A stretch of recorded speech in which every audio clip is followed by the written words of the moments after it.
Bonjour, bienvenue à tout le monde pour ce dernier webinaire avant la saison estivale. Nous allons être un petit peu entre nous puisque beaucoup de défections à noter, mais ça ne nous empêche pas d'aller de l'avant et de vous présenter en plus ou moins bref les dernières actus de 2023. Je serai accompagné par Mathilde qui gérera les sondages puisque nous avons aujourd'hui 2 petits sondages à vous proposer. Bonjour tout le monde.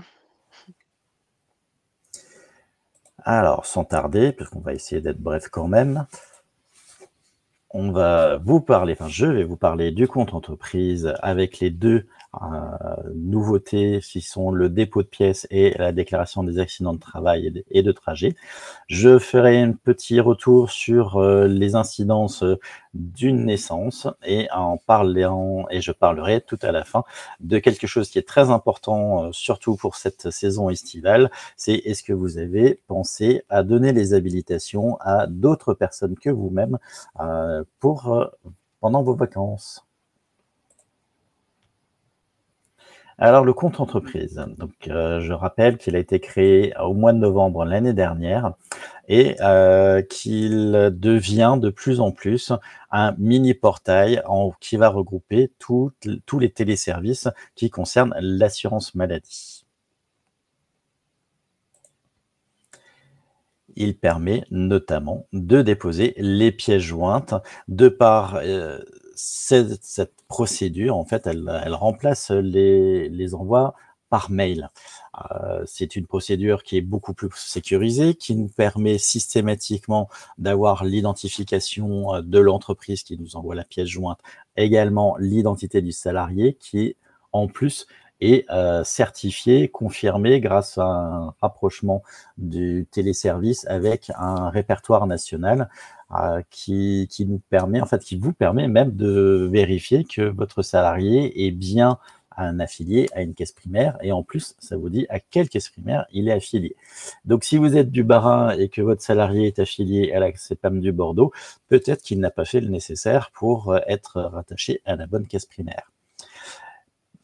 Le petit plus aussi que nous permet ce téléservice, c'est que la pièce jointe va être rattachée à un dernier jour de travail et donc à un paiement en cours de traitement.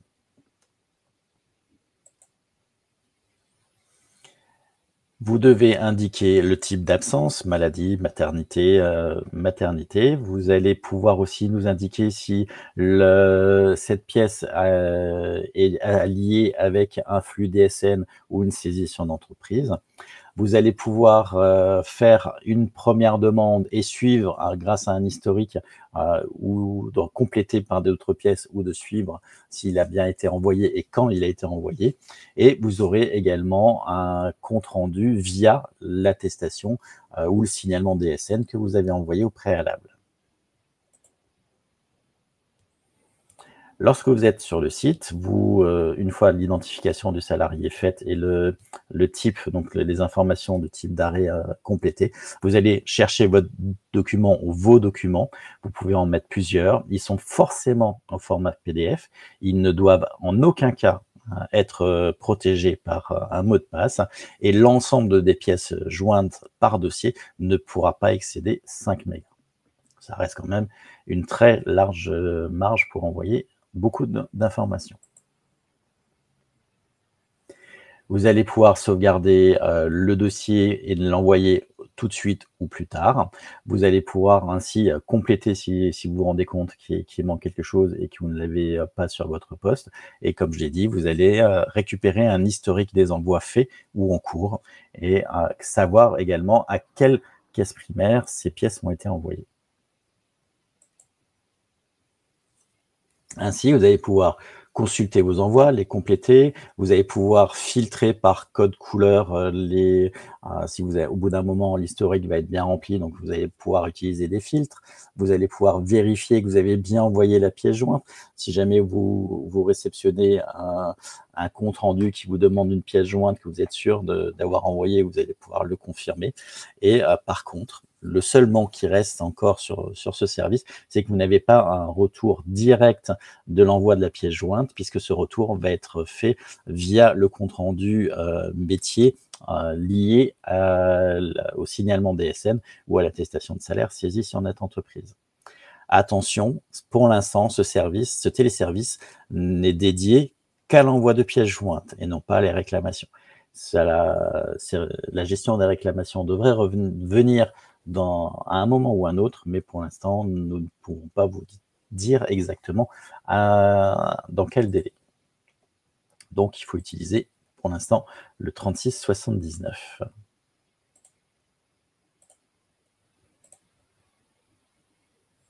Voilà, très rapidement, le compte entreprise. Bon, c'est plus vraiment une nouveauté 2023, plutôt 2022, mais comme c'était la fin de l'année, on s'est dit autant en parler tout de suite, puisque c'est la vraie nouveauté, c'est ça, c'est déclarer vos accidents de travail ou de trajet. Donc, je ne sais pas si vous avez déjà eu l'occasion de le remarquer, depuis la semaine dernière, depuis le 29 juin, il n'est plus possible de faire une déclaration d'accident de travail via l'ancien bouton IDAT, ou DAT, pardon, et il faut impérativement passer par le compte entreprise. Ça veut dire qu'il faut être habilité à la fois à l'ancienne déclaration d'accident de travail et au compte entreprise pour faire actuellement une déclaration d'accident de travail. Vous pouvez toujours faire cette déclaration en mode EFI ou EDI, c'est-à-dire si vous avez un logiciel agréé, il n'y en a plus depuis un certain temps, mais certains d'entre vous l'ont quand même. Donc, soit vous remplissez l'attestation sur votre logiciel et vous déposez cette attestation en ligne, soit vous saisissez directement votre déclaration d'accident de travail en ligne. Mais vous allez voir, la nouvelle mouture est beaucoup plus ergonomique et facile d'utilisation. Ainsi, on passe de 9 étapes à 5. La durée estimée actuellement pour faire une déclaration est de 10 minutes. Je l'ai testé en aveugle et je peux vous dire qu'effectivement, on a un gain de temps incroyable avec cette nouvelle ergonomie. Et vous allez bien entendu avoir tous les éléments, toutes les aides nécessaires grâce à des pop-up d'aide qui vont apparaître si vous en avez besoin. Vous avez en haut un fil d'Ariane qui est beaucoup plus court que la version précédente. Vous avez également des menus déroulants. Donc, vous avez deux manières de naviguer en fait dans ce nouvel espace, les fameuses étapes suivantes et précédentes, mais également via le menu déroulant ou la navigation cliquable. Vous avez des champs obligatoires, c'est toujours les astérix, ça n'a pas changé. Par contre, ce qui change, c'est l'apparition de ces infobulles qui vont apparaître lorsque vous allez passer la souris sur les petits i encerclés. Vous allez pouvoir également, via des boutons de choix, mettre ou non des précisions. Si vous mettez oui, des nouveaux champs apparaissent afin que vous puissiez renseigner les informations complémentaires, et sinon, vous les laissez à non, et ces champs restent cachés, ce qui permet de naviguer beaucoup plus vite. Et encore et toujours, des boutons de fin d'étape ou de reprise à l'étape précédente. Ça, vous connaissez un petit peu. Attention aux habilitations, je vous l'ai déjà un petit peu annoncé au début, par rapport à cette nouvelle interface, ce compte entreprise. Vous devez être à la fois habilité au compte entreprise et à la déclaration d'accident de travail. Sinon, en allant dans le compte entreprise, la partie accident de travail sera grisée. De même, si vous cliquez sur le carré DAT qui apparaît encore si vous avez bien l'habilitation au carré DAT, il va vous emmener directement dans l'espace du compte entreprise. Donc là encore, si vous n'êtes pas habilité au compte entreprise, vous ne pourrez pas faire de déclaration. Donc faites bien attention à cette double habilitation. Et si ce n'est pas vous, mais d'autres personnes qui font ces déclarations au sein de votre entreprise, assurez-vous qu'ils aient cette double habilitation.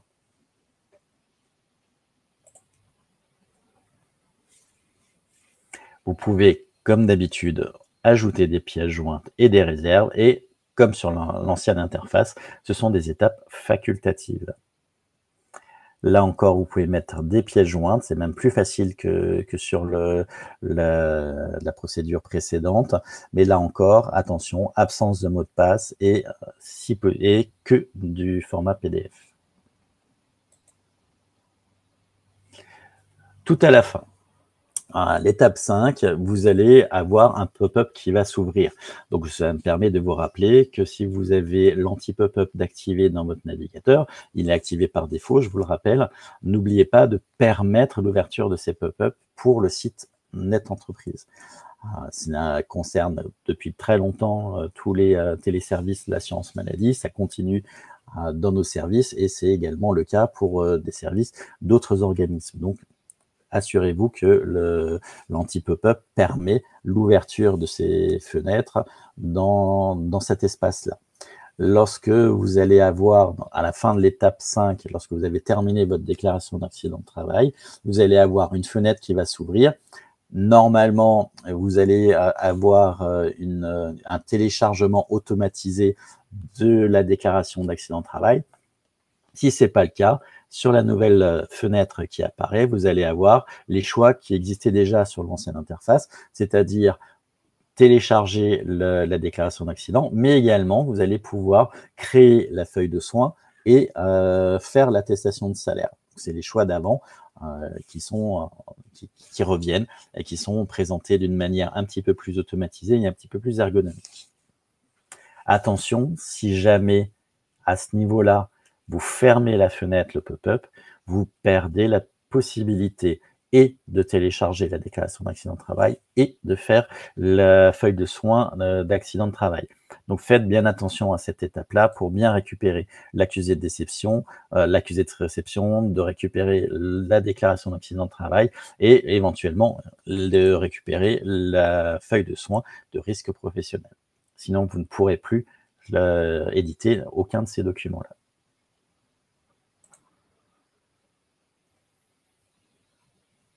En mode EDI, le fichier qui est créé par votre logiciel doit bien entendu être zippé, il ne doit pas dépasser les 5 mégas et ne doit pas être protégé par un mot de passe. Ça ne change absolument pas la procédure précédente.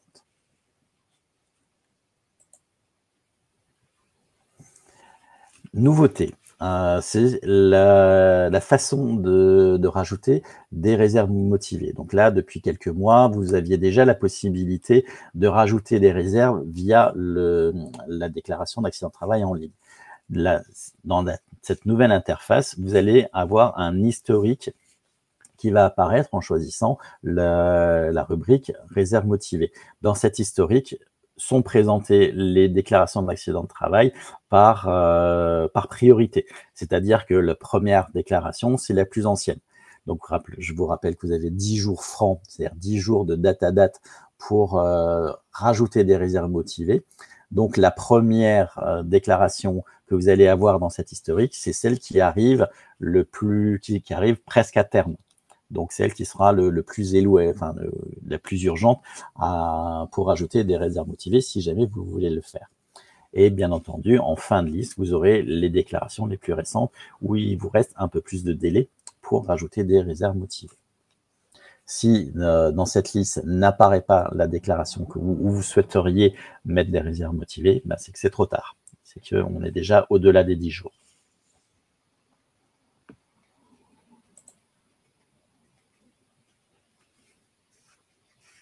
Alors, pour retrouver les déclarations, vous pouvez aller chercher par salarié également. Vous allez choisir salarié et ensuite déclarer ou chercher les items nécessaires.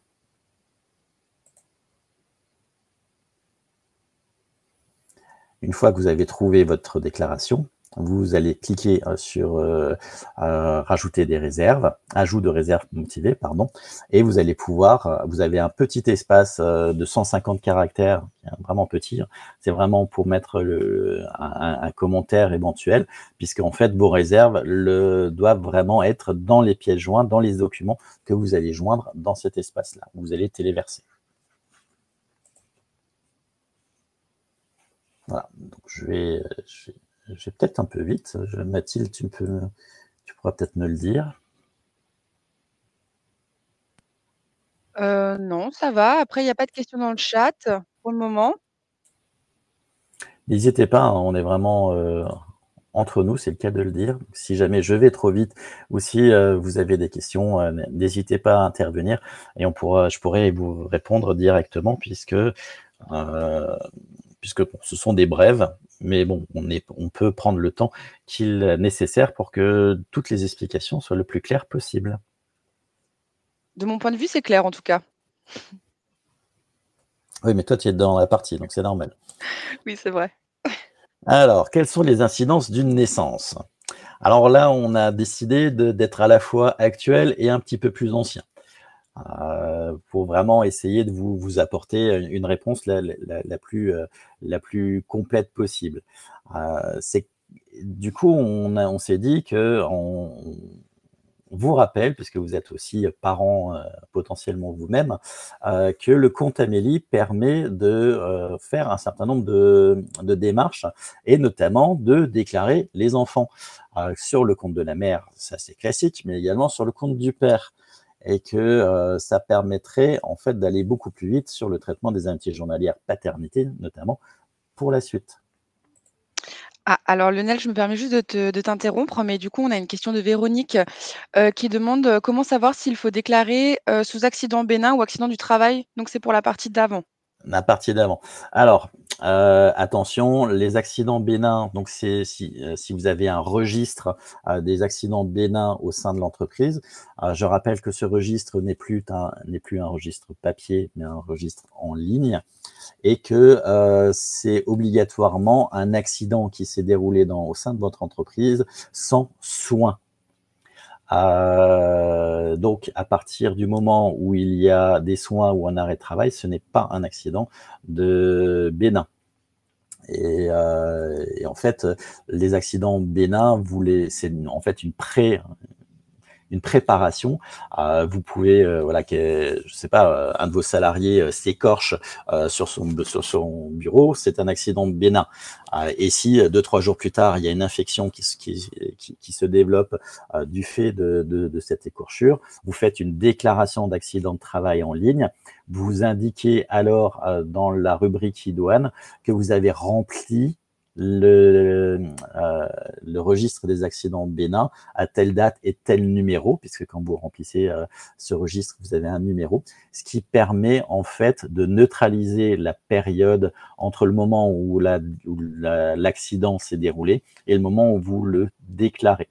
C'est ce que permet en fait le registre des accidents de bénin, c'est que pour les petits bobos qui deviennent des gros bobos, vous ne soyez pas pénalisé sur le délai de déclaration. J'espère que j'ai répondu à votre question. Oui, mais alors elle repose une question, Véronique, derrière. C'est est-ce que le nombre de déclarations effectuées a un impact sur la cotisation AT? Alors, c'est pas le nombre de déclarations que vous faites qui va impacter la tarification. C'est déjà les accidents ou maladies professionnelles reconnus qui vont impacter. Et ça, ce qui rentre aussi en ligne de compte, ce sont l'importance des soins qui sont liés à ces accidents ou ces maladies professionnelles, et aussi votre statut. Si vous êtes une petite entreprise, c'est mutualisé au niveau de la France. Et si vous êtes une grosse entreprise, en fait, ça va avoir un impact direct, mais au bout de 3 ans, puisque le calcul de la cotisation de la tarification AT, en fait, c'est sur une année pleine, mais de 3 années avant. Donc, c'est toujours par 3 années glissant. Si vous voulez avoir plus d'informations sur comment est calculée votre tarification, votre taux AT, je vous conseille d'aller sur Net Entreprise, dans votre compte ATMP. Et là, vous allez avoir tout l'historique de l'accidentologie de votre entreprise, avec les accidents reconnus, accidents et maladies professionnelles reconnus. Vous allez pouvoir y trouver les impacts sur votre taux de cotisation, et vous avez également le nombre d'accidents de travail et de maladies professionnelles reconnus au jour le jour, et qui vont influer sur votre taux d'ici 3 ans. Donc, si votre compte n'est pas ouvert, déjà vous êtes en faute parce qu'il est obligatoire depuis 2 ans, et donc ça sera l'occasion de l'ouvrir. de vous assurer que vous êtes bien abonné à la dématérialisation de la notification du taux AT-MP, qui est aussi obligatoire de. Et du coup, vous allez pouvoir voir que c'est un petit peu votre compte Amélie d'entreprise, puisque en fait, comme le compte Amélie, vous allez retrouver un certain nombre d'informations sur les accidents de travail. Vous allez pouvoir télécharger le relevé d'accidentologie qui est obligatoire si vous êtes une entreprise du bâtiment, parce que en fait, quand ces entreprises répondent à des appels d'offres, ils sont obligés de fournir ces informations-là. Et oui, si vous êtes une petite entreprise, vous pouvez faire des demandes de subventions liées, bien entendu, à la prévention au sein de l'entreprise. Merci Lionel. Alors, s'il n'y a plus rien sur la T, je vais continuer sur la naissance. Donc, le compte Amélie, c'est important pour que les parents puissent faire les démarches et notamment enregistrer les enfants sur le compte de la mère et sur le compte du père. Et on attaque votre partie à vous, puisque dès le début de congé maternité, il faudra bien sûr que nous envoyer une attestation pour le paiement du congé pathologique ou du congé maternité.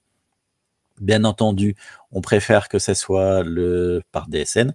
Et pour le congé paternité, vous voyez un petit point d'attention. Le congé paternité, donc c'est 7 jours, la première période, 7 jours au minimum et 7 jours obligatoires. Ces 7 jours sont 3 jours de congé naissance et 3 jours de congé, les 4 premiers jours, de congé paternité. Le dernier jour de travail que vous indiquez pour l'attestation de paternité ou le signalement d'arrêt en DSN, c'est le 3e jour du congé de naissance. C'est-à-dire que c'est la règle habituelle des arrêts maladie, maternité, paternité, la veille du début du congé, de l'arrêt ou du congé maternité et paternité.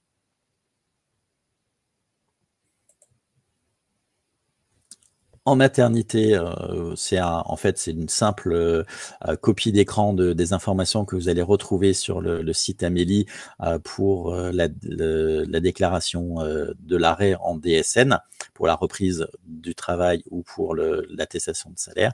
Et simplement, on vous informe qu'en plus, si jamais votre salarié a un arrêt de travail qui est prescrit à l'issue du congé maternité, cet arrêt sera toujours pris au risque maladie, qu'il soit mis en rapport ou non avec un état pathologique, c'est-à-dire que l'arrêt soit en rapport ou non avec la naissance, c'est pour nous obligatoirement de la maladie. Par contre, il n'y aura pas de journée de carence. Attention aussi, le dernier jour de travail, s'il n'y a aucune interruption entre le congé post-maternité et l'arrêt maladie, et le dernier jour de travail sera le même que celui du congé maternité.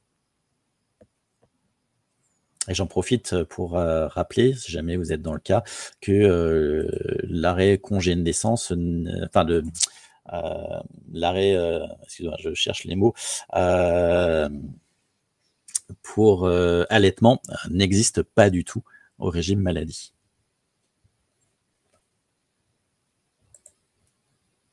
Alors, c'est un petit rappel, où je l'ai déjà dit avant, sur les périodes de paternité. Donc, les 3 jours de naissance, les 4 jours des 4 premiers jours du congé paternité doivent être accolés et doivent être pris obligatoirement le jour de la naissance ou le lendemain au plus tard de la naissance de l'enfant. Il est de 28 jours pour une naissance simple et de 35 jours pour une naissance multiple. Les périodes sont fractionnables. La plus petite fraction est de 5 jours minimum. Voilà, c'est une frise qui est quand même qui est bien faite et que vous retrouvez sur le site Amélie. Alors, que faire pour la paternité et ses fractionnements? Eh bien, si vous utilisez la DSN, la seule chose qui peut nous manquer, c'est l'extrait d'acte de naissance. Je l'ai dit au départ, le père peut le faire via son compte Amélie, mais dans 99% des cas, il ne le fait pas. Donc, je vous conseille, vous, de l'envoyer via le dépôt de pièces sur le compte entreprise, surtout si vous faites un maintien de salaire. Et sinon, vous n'avez rien d'autre à faire qu'un signalement DSN. Les périodes de fractionnement vont être automatiquement aspirées du système DSN, communiquées par une procédure interne. Enfin, c'est une caisse primaire dans le sud de la France qui généralise la procédure. Elle va avoir toutes les informations du système DSN et va ventiler ces périodes dans les caisses locales où sont rattachés les salariés. Ce qui explique que lorsque vous faites un signalement DSN paternité, en fait, on va mettre un peu de temps à vous payer. Un signalement DSN maladie, c'est traité en 48 heures à partir du moment où on a l'arrêt de travail. Quelque part, pour le paternité, c'est la même chose, c'est le même délai, sauf que l'arrêt de travail, entre guillemets, donc la période de fractionnement, nous, au niveau local, nous la réceptionnons entre 5 à 10 jours après que vous ayez fait le signalement DSN. Ce qui fait que sur le délai paternité, on n'est pas bon. Il faut dire ce qu'il est. On va vous indemniser que sous 15 jours au lieu des 48 heures habituelles. Le plus simple, c'est pour vous, pour savoir si tout se passe bien ou non, c'est-à-dire que si la période est bien remontée ou non, c'est de bien suivre les comptes rendus métiers. Lorsque vous avez un compte rendu positif en cours de paiement ou période indemnisée, c'est qu'on a bien eu la remontée de la période et que tout est bien. Par contre, si vous avez un compte rendu qui dit que nous n'avons pas réceptionné l'arrêt de travail, c'est que la remontée du fractionnement s'est mal passée et qu'on ne peut pas indemniser. Donc, dans ce cas-là, il va falloir utiliser pour l'instant le système Dépofi sur Net Entreprise et d'ici, j'espère, la rentrée ou fin d'année, vous allez pouvoir mettre le tableau en tant que pièce jointe sur le compte entreprise. C'est en cours de transition. Alors, Lionel, on a Mélanie qui demande, ou en tout cas qui indique, lorsqu'un salarié prend un congé de paternité dans un premier temps et que les 7 jours obligatoires, le DAT travaillé la veille des 4 jours ou la veille des 7 jours? La veille des 4 jours. Sur ces 7 jours obligatoires, je vais reprendre la frise. Vous voyez, donc vous avez les 7 premiers jours, vous avez les 3 jours employeurs, les 4 jours CEPAM. Donc c'est ce qui est marqué, période 1 obligatoire. Donc cette période est indivisible, c'est bien 7 jours minimum, c'est bien 3 accolés à 4. Par contre, le dernier jour de travail, c'est le 3e jour employeur, puisque même si c'est un congé qui est obligatoire du Code du travail, mais qui est payé par l'employeur. Dans ce cas-là, nous, on considère qu'il est chez vous, même s'il ne l'est pas. Mais voilà, c'est réglementairement, c'est comme sur les congés payés. Si le dernier jour de travail est pendant les congés payés, pour nous, il est chez vous, même si physiquement, il n'est pas dans l'organisme ou l'entreprise. Sur le papier, il l'est. Donc, le dernier jour de travail sur la paternité, c'est le 3e jour du congé employeur et c'est la veille du début du congé paternité indemnisé par l'assurance maladie. C'est pour ça que j'ai fait le parallèle avec les arrêts maladie où le dernier jour de travail est quasiment toujours la veille du début de l'arrêt de travail.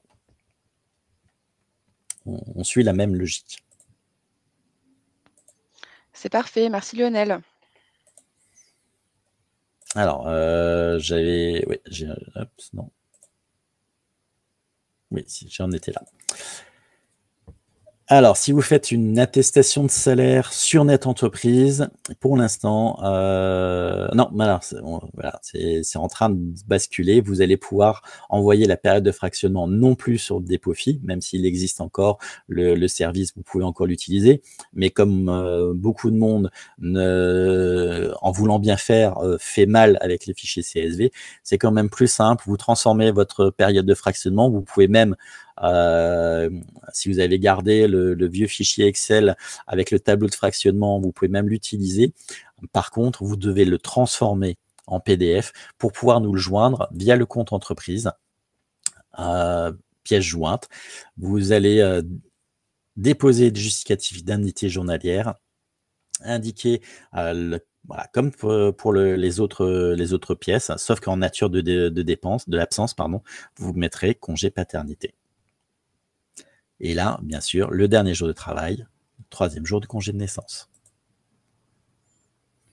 Voilà. Alors, je vais aller très vite sur cette partie-là, mais comme je l'avais déjà vu sur le premier chapitre, je me suis dit que c'était pas la peine que je m'attarde trop longtemps sur la partie dépôt de pièces. Alors, n'hésitez pas à intervenir si j'ai fait le mauvais raisonnement. Et on arrive déjà à la dernière partie, c'est-à-dire la délégation et les habilitations sur Net Entreprise. Un petit rappel sur les 2 rôles qui existent sur Net Entreprise. Soit vous êtes administrateur, entre guillemets, entre parenthèses déclarant, puisque quand on est administrateur, on est forcément déclarant aussi. L'administrateur peut s'inscrire à tout ou partie des déclarations. Donc, je rappelle que sur Net Entreprise, il y a une trentaine de déclarations, c'est-à-dire de téléservices disponibles. Vous pouvez inscrire ou supprimer des déclarants, des collègues. Vous pouvez gérer leurs habilitations à ces collègues-là, c'est-à-dire que vous pouvez donner ou non le droit d'utiliser l'un ou l'autre ou toutes les déclarations que vous avez activées sur le compte de votre entreprise.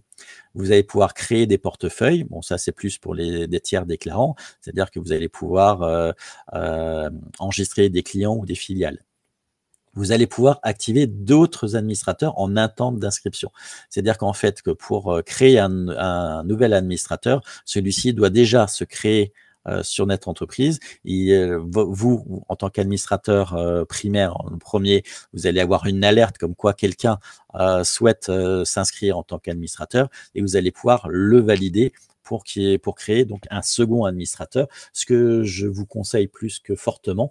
Si vous, pour une raison ou une autre, vous ne pouvez pas intervenir ou si vous n'êtes plus dans l'entreprise, il faut que quelqu'un d'autre puisse prendre le relais. Et vous pouvez bien entendu générer un nouveau mot de passe à un déclarant ou modifier son adresse mail si besoin.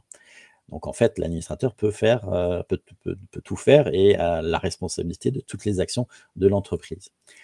Le déclarant, lui, il va être habilité par son administrateur à utiliser l'un ou l'autre déclaration.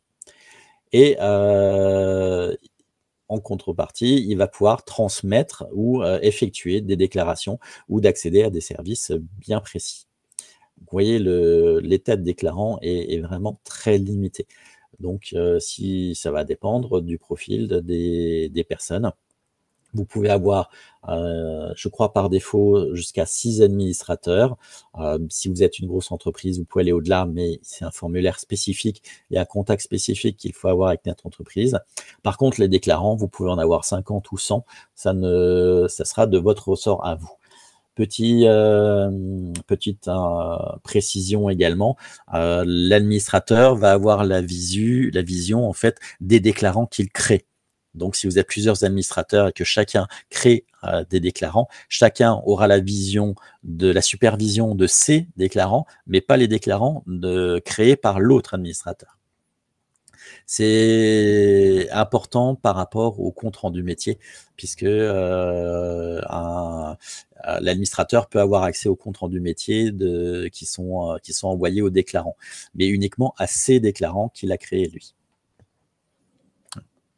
J'espère que j'ai été clair sur les différents rôles. Retenez simplement qu'il faut au moins un administrateur et que je vous en conseille d'en avoir 2 et que vous pouvez avoir autant de déclarants, de collègues qui peuvent utiliser les téléservices que vous avez besoin. Comment gérer les habilitations?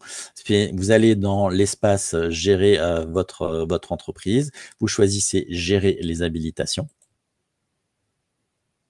Et là, vous allez, en sélectionnant les différents déclarants ou voire même les services entiers, vous allez pouvoir leur rajouter une, plusieurs, toutes les habilitations nécessaires.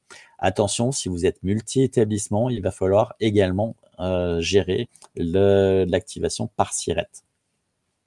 Et surtout, une fois que vous avez coché tout ce que vous vouliez cocher, validez votre sélection.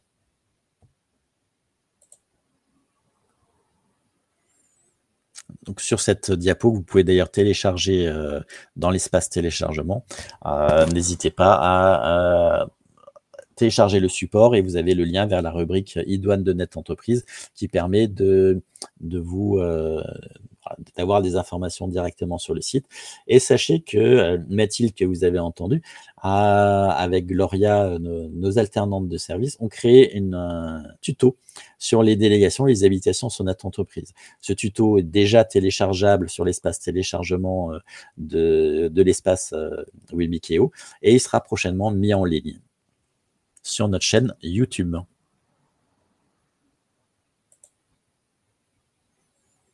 Alors, les ultra brèves, très rapidement, c'est 2 saisons. Attention, sur les déplacements pendant un arrêt de travail, il faut demander l'autorisation au moins 15 jours avant au service médical. Si vous ne faites pas cette demande d'autorisation et que pour une raison ou pour une autre, nous en soyons informés, il y a suspension des indemnités journalières, qu'ils soient subrogés ou non.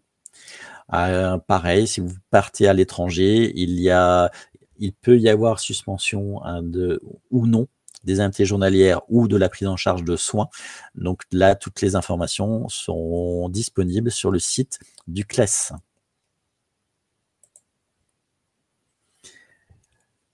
Un petit rappel, parce que malheureusement, on a encore quelques soucis avec les périodes de subrogation. Donc, n'oubliez pas qu'on a un seul signalement DSN pour un arrêt de travail, quel que soit le nombre de prolongations qui peuvent intervenir après cet arrêt initial. Donc, mettez tout de suite les dates maximales prévues par votre convention collective. Si vous faites un maintien de salaire total sur les arrêts de travail, le plus simple, c'est de mettre le 31 décembre 2099. Comme ça, il n'y aura aucune interruption dans le traitement des indemnités journalières subrogées. Si vous voulez faire des modifications, mettre fin à la subrogation, il suffit de faire un signalement annuler remplace. Vous reprenez la même date de début et vous modifiez la date de fin si jamais donc vous en avez besoin. Il peut y avoir aussi, selon les canaux utilisés, des dates de subrogation différents.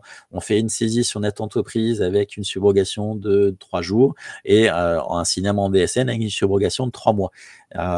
Qu'est-ce que nous, on doit prendre? Grosso modo, on va prendre le premier flux qui arrive et on va l'appliquer. S'il y a une erreur, il faudra impérativement faire un signalement annuler remplace pour qu'on puisse reprendre la subrogation, sachant que entre les 2 périodes, nous ne ferons pas de rappel puisque nous avons payé au vu d'une attestation parfaitement valide à la base. S'il y a une erreur, c'est malheureux, mais on ne rattrapera pas cette erreur-là. Pareil, sur les derniers jours de travail, faites attention lorsqu'on a des successions d'arrêts, lorsqu'il n'y a pas de reprise ou lorsqu'il n'y a pas de manque sur la couverture de prescription, le dernier jour de travail ne va pas changer. On va rester sur le même dernier jour de travail. Petite difficulté. Sur les temps partiels thérapeutiques, que ce soit en maladie ou en accident de travail. La règle actuelle qu'il faut suivre et qui n'est, je vous l'accorde, pas forcément facile à suivre, c'est d'indiquer la veille de l'arrêt à temps plein lié à la reprise à temps partiel. Ce qui fait que selon la temporalité de la prescription du temps partiel, on va éventuellement changer de dernier jour de travail.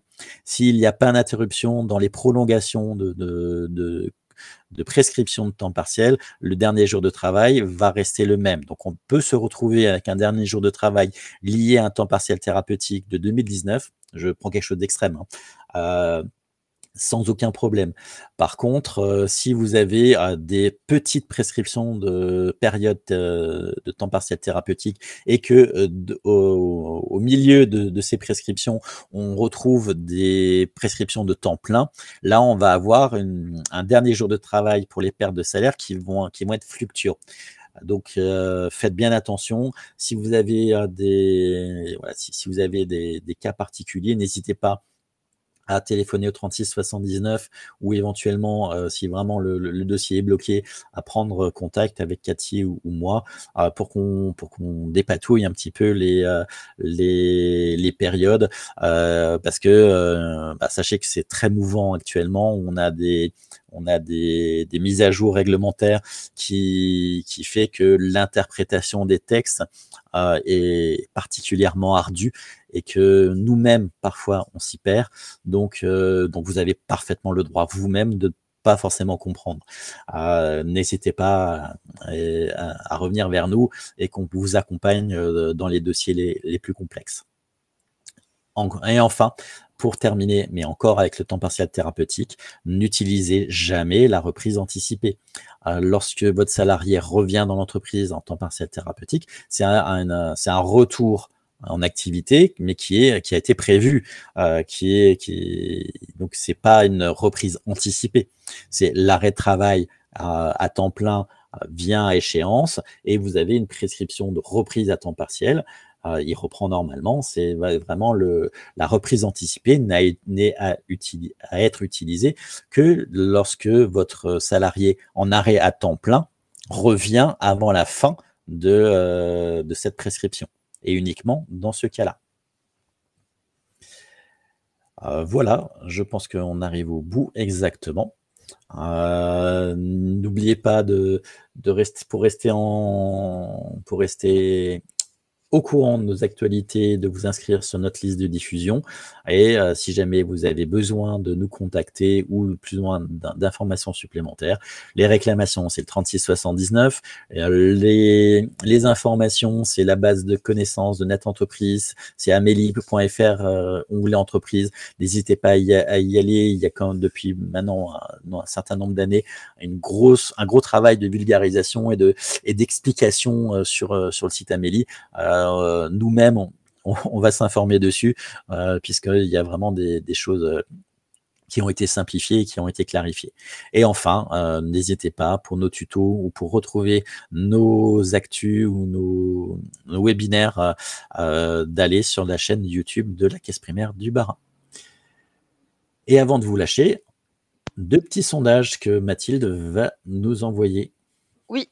Alors, donc le premier, c'est souhaitez-vous un accompagnement personnalisé sur les nouvelles modalités de la déclaration en ligne? Vous avez 2 choix possibles, soit oui, soit non. Non, pardon, 3 ou soit pourquoi faire? Alors c'est une boutade le pourquoi faire, mais n'hésitez pas, on peut vous accompagner sur ce téléservice, même si franchement, je dois bien l'avouer, même moi je l'avoue, ergonomiquement, c'est le jour et la nuit avec l'ancienne déclaration. Alors, on a un oui et un non pour le moment. Donc je contacterai le oui, ou alors vous pouvez directement m'envoyer un mail et je ferai suivre. Le mail, c'est dsn.cpam-barin@assurance-maladie.fr. Cathy et moi, on est disponible même cet été. On a toujours un des deux qui sera présent pour vous accompagner. Si vous avez la malchance de ne pas travailler, de partir tardivement en vacances ou de revenir tôt de vacances, n'hésitez pas. Nous sommes, moi, là au mois de juillet et Cathy présent au mois d'août. Alors, Lionel, tu pourras contacter 2 personnes. Eh ben, ça sera toujours 2 personnes. Ça sera fait. Enfin, en tout cas, j'espère que vous avez mis vos contacts mail dans votre profil Webikio pour que je puisse vous contacter. Sinon, n'hésitez pas à m'envoyer un mail directement. On va passer à l'autre sondage. Oui. Là, c'est pour nous, en fait, et notre plateforme actuelle. Donc, le deuxième sondage, c'est aimez-vous la plateforme Webikio? J'ouvre les votes. Alors, est-ce que vous aimez bien? Est-ce que oui, vous aimez bien avec le regroupement de tous les replays, c'est pratique? Non, parce que vous avez souvent des problèmes de connexion? Non, parce que créer un compte, ça a été contraignant? Ou est-ce que vous préférez même Zoom? Donc, j'ai ouvert le sondage et je vous laisse y répondre.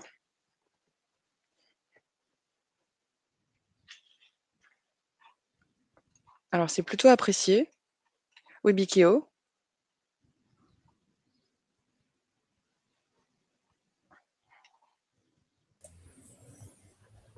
Ben, tant mieux, on avait fait le bon choix à l'époque. Je ne sais pas si vous participez au webinaire du Haut-Rhin, puisque eux, ils le font sur Zoom. Et nous-mêmes, nous allons peut-être basculer sur Zoom à un moment ou un autre. Bon, en tout cas, pour l'instant, ça a l'air d'être bon. Ouais. Eh ben, on va pas plus vous embêter, il est 11h45, on va respecter le délai du webinaire. Je vous souhaite à toutes et à tous un très bon appétit et une très belle fin de journée. Bon appétit à tout le monde, bonne journée. Au revoir.